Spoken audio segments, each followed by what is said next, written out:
পাটকল বন্ধ হয়েছে, ডানলপ বন্ধ হয়েছে, সিঙ্গুর হয়নি। কাজেই এখানে বেকার যুবকদের চাকরি বাকরি নেই, এখানে কৃষক তার ন্যায্য মূল্য পায় না, আলু রাস্তায় ফেলে দিতে হয়, এরকম অবস্থা।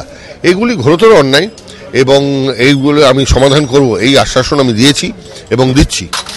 আর এখানে এছাড়া আমার মতে কৃষিভিত্তিক শিল্প নিশ্চয়ই শুরু করা যায় এবং ভালো স্বাস্থ্যকেন্দ্র নেই, সবার এটা অভিযোগ যে স্বাস্থ্যর কোনো সুরাহা হয়নি।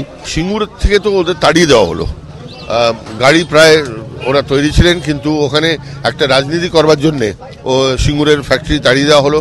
তার ফলে লোকের, ওখানকার কৃষক যারা জমি দিয়েছিলেন এবং যারা আশা করছিলেন যে এখানে টাটার গাড়ির ফ্যাক্টরি তো হবেই, কিন্তু সঙ্গে সঙ্গে আনুষঙ্গিক অনেক শিল্প গড়ে উঠবে, তাদের আশা একদম চুরমার হয়ে গেল।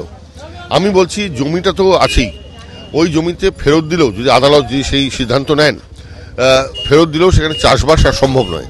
কাজেই ওই জমিতে একটা শিল্প বা তথ্য প্রযুক্তি কেন্দ্র, আমি দুটো প্রস্তাব নিয়ে এগিয়ে যাব যদি এখান থেকে আমি জিতে দিল্লি যাই, যে হয় একটা অন্য শিল্প, এই শিল্প তো হলো না, অন্য কোনো শিল্পপতিকে ডেকে কিছু করা যায়, কিংবা একটা তথ্য প্রযুক্তির কেন্দ্র, একটা হাব, একটা আইটি পার্ক, এগুলো যদি করা যেতে পারে, আমার মতে এটা কলকাতার কাছে ভালো জমিটা অধিগ্রহিত হয়ে গেছে, কাজে এটা করা খুবই সম্ভব।